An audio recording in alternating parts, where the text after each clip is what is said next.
It's official pick time. UFC Vegas 107. We're going to go through all 11 fights in this video, and we're going to get into the mindset that the cartel has a bag over our head.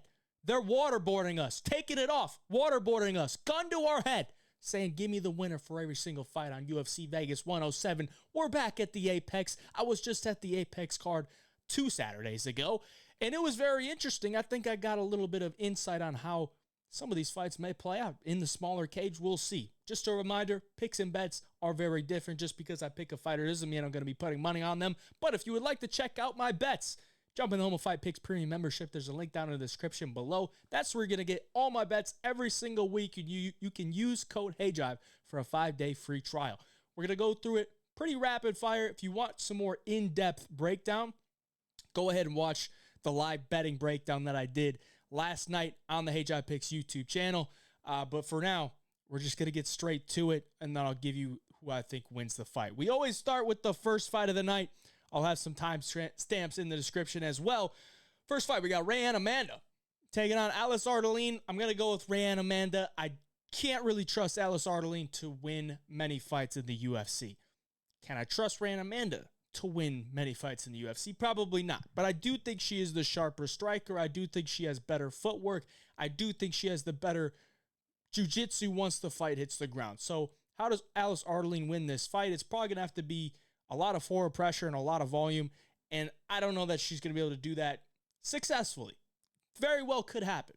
And I do think Alice Ardelean is being a little bit disrespected on the betting odds, but for an official pick, I got to go with Rayanne Amanda to get this one done. I just think she's the younger, better fighter who actually has, some solid abilities that she could grow into and be okay in the UFC. So I'll take Rayanne Amanda for the official pick. Let's move on to the fight that just got announced today. Markel Medeiros backs out of his fight. Apparently he's sick. So in steps Michael Aswell. Michael Aswell was on the Contender Series last year. He lost to Bogdan Grad. It was a very good fight, very close fight. Didn't get the contract, obviously, because he lost. But it was a solid performance from him. He's a Fury FC guy down in Houston, and he's mainly a boxer, man. He's pretty much a pressure boxer with a lot of volume. And I don't know that he's going to be able to come in here and have a successful fight against Balazs Yoki. He is a featherweight, so he's taking it on short notice, pretty much 3 days notice, going up a weight class to fight Oki. And I think he's just going to be a little bit too small and get out physical by Balazs Yoki, who is a very physical fighter. Oki's probably going to have a massive power advantage. I think he's going to be able to counter Aswell with some pretty heavy shots, where Aswell is a little bit slow leaving the pocket. He doesn't really hit super hard, and going up a weight class is not going to help him at all. But I do think if Aswell can weather the early storm from Oki does tend to gas out a little bit, and Aswell is more of a pressure fighter who takes over as the fight goes on, or at least is able to step on the gas pedal a little bit as the fight gets into the second and the third round. So if Aswell is able to get past the first round and start to put it on him, I think it could end up being very close. I think Oki wins round 1 at a pretty high clip. Aswell wins round 3 at a pretty high clip. But I do think Oki probably wins the fight. I think he probably takes that second round as well. So I'll take Oki here. I think he's just a little bit too big, too fast. He's been training for this date. I'll take Oki for the official pick. Kurt Holobaugh taking on Jordan Leavitt. It's a tough one for me. It's a very tough one because I want to, put my life in the hands of Kurt Holobaugh here. But can I trust that takedown defense? But can I trust Jordan Leavitt? Can I trust Jordan Leavitt to go out there and keep me alive, man? If my life is on the line, do I want it in Jordan Leavitt's hands? No, I don't. I want it on Kurt Holobaugh's hands because he is going to go out there and fight his ass off. He might get taken down. He might get held down. He might get top time to a decision loss. But I know Kurt Holobaugh, when that ref steps in and says, let's fight, he's going to go in there looking for damage. I believed in Kurt Holobaugh against Alexander Hernandez. It was a very close fight. Could have went to Kurt Holobaugh. Am I not going to believe in him against Jordan Leavitt? No. Of course I am. Of course I'm going to believe in Kurt Holobaugh. I'll take Kurt Holobaugh for the official pick. I think he wins it with forward pressure with damage-based scoring if the fight hits the scorecards. And I don't really trust Jordan Leavitt's takedowns, man. I just really don't. I think he's a solid grappler, but his striking is very ineffective. It's just all kicks, and I think Kurt Holobaugh is going to try to put the pressure on him and keep him on the back foot so that those takedowns are really tough to get. I'll take Kurt Holobaugh for the official pick. Let's move on.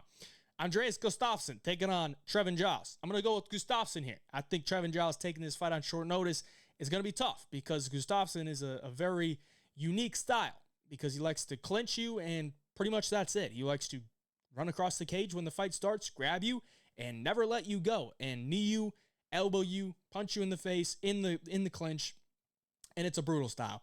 I don't think Trevin Giles is going to be able to use his striking at range where he's probably going to be at a clear advantage because Gustafsson's just not going to let him. So I'm going to take Gustafsson here. He's been training for the date. I think this is a more winnable matchup than Jeremiah Wells. So honestly, I think Gustafsson might have dodged a bullet not having to face Jeremiah Wells. I'll take Gustafsson here. I think he is able to get on him early, wear him down, and probably find a late finish. Gustafsson's going to be the official pick. Let's move on. Vieira taking on Chiasson. Chiasson, Machine Gun Kelly, MGK, is going to be the official pick. I don't really have a strong lean on this one, to be honest. I think it's a pretty close fight. I think it's going to be a lot of clinching. And I think Chiasson is just a little bit more effective in that clinch. I think she might be a little bit more effective at range with the striking. I don't think Vieira is going to be ragdolling Chiasson on the ground. And I don't think Chiasson is going to be ragdolling Vieira. So I think it's a very close fight, but I think Chiasson is probably just going to edge it a little bit. MGK is going to get this one done. I'll take her for the official pick. Let's move on. Filho, Alan Nascimento. I really want to, take Filho because I don't have a lot of confidence in guys coming back after 2 years a layoff. But I think these guys cancel each other out pretty evenly.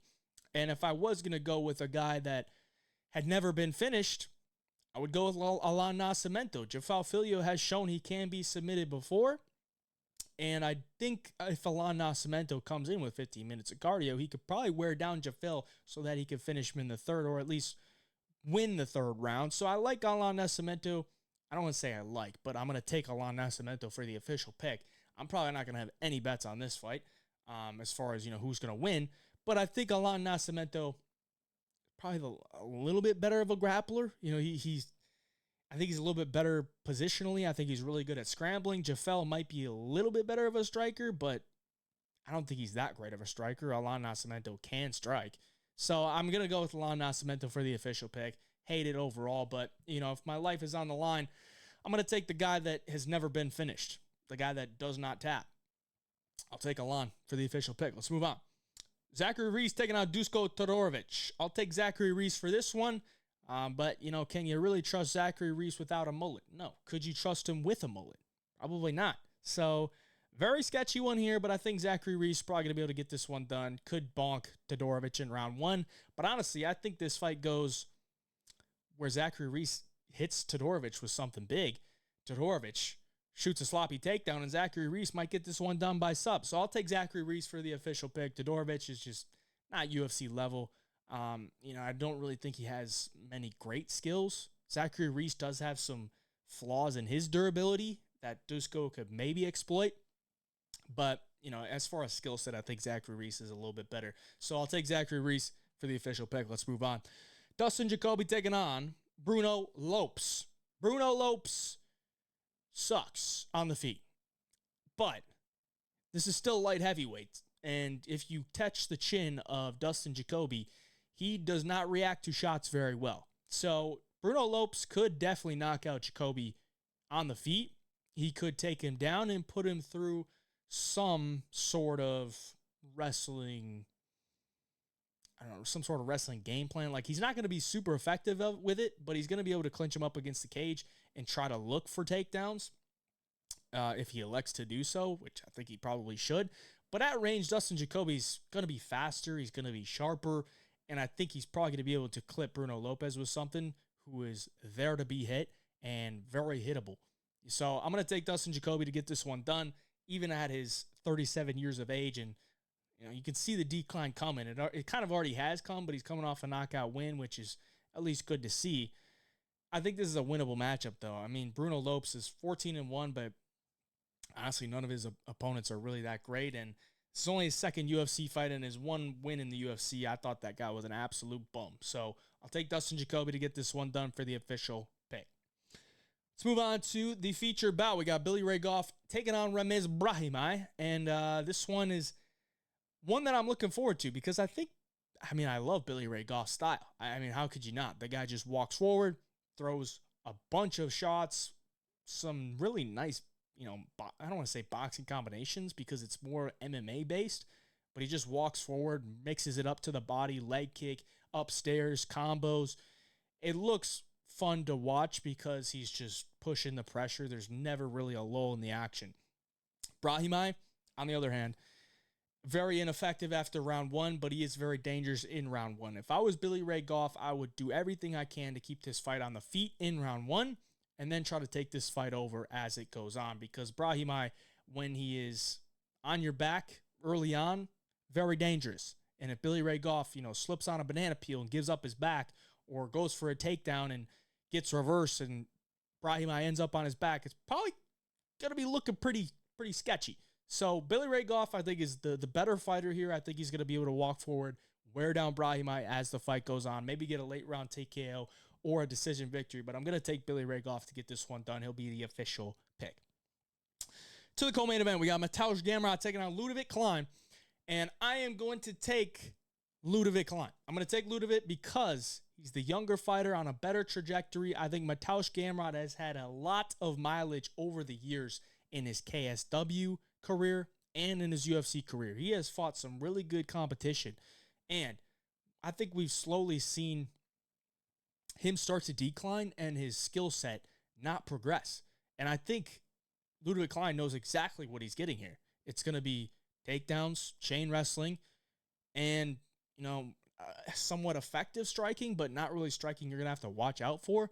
And I think Leavitt's shorter frame and his muscular build is going to allow him to have a solid base, defend those takedowns, and be able to throw what he wants up the middle. I mean, he has really nice knees up the middle, really solid left hand down the middle, solid kicks up the middle as well. I mean, the guy is just ready to go. Very planted in his style. He could see the takedown coming. Bang. Knee up the middle. Whatever it is, man. I think Leavitt is going to be able to get the better of Mateusz Gamrot here. We've seen Gamrot hurt before. Leavitt Klein does have some pretty heavy hands, some pretty nice kicks. So I could see Klein hurting Gamrot somewhere throughout this fight. It might be a solid live bet. I don't want to say it's a solid live betting spot. This is the pick show. We're not doing that. We went through that last night on the live betting breakdown. But Leavitt Klein's going to be the official pick. I think he gets this one done. I'm not really keen on Gamrot at this point in his career. I think there's going to be, a steady decline. And I think if you're not getting those takedowns on Dan Hooker and controlling Dan Hooker, you're not that good of a grappler. And I know that's just one example, but there's many examples. Like, he can get the takedowns, but he doesn't have control. So he can get the takedowns on Klein, but Klein's going to be able to get back up to his feet, get up against the cage, get into the clinch, and then he's back to work. Doesn't do anything with the takedowns. It's not going to get scored. I'll take Klein for the official pick, and let's move on to the main event. Blanchfield versus Barber. Erin Blanchfield was my early pick, and I think there is still a very solid chance that she wins this fight. But the more that I think about it, what is more likely in this fight? Erin Blanchfield's wrestling to have improved, or Maycee Barber's takedown defense to have improved? I would lean more towards the Maycee Barber's takedown defense having improved, because I don't think Erin Blanchfield is just going to become some amazing wrestler over the course of, 6 months since her last fight. But Maycee Barber, I think she's improved some of the takedown defense over the years. I think she is going to be looking at this fight like, if Erin Blanchfield can't take me down, I'm running away with it because I'm the better striker. I'm more effective. I swing harder. I'm more physical. So if she can't take me down, I'm winning this fight. So she's probably been drilling some takedown defense, I would hope. And I think if she does stuff those takedowns, she's going to win. So I'm going to take Maycee Barber for the official pick. Blanchfield's takedown accuracy is pretty bad, especially against, solid competition like a Tyler Santos, Manon Fiorot. It even took her till like the third or fourth round to get Rose Namajunas down. And I think Macy Barber is going to be able to battle through some of those exchanges where Erin Blanchfield's going to be looking to push her up against the cage and get her down with some type of trip takedown. Macy's very solid in the clinch. It's in the smaller cage as well.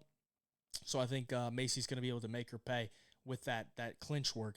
Once she gets her off the cage, throw her back up against the cage, use some elbows in the clinch, knees in the body. I think it's going to be good for Macy Barber. So I'll take Macy Barber for the upset in the main event as the official pick. That's going to do it for the video. I appreciate you for watching. Like the video for me. Subscribe to the channel. We'll be back here with the best bets video tomorrow. I appreciate y'all. Till next time. Hey, Job Picks.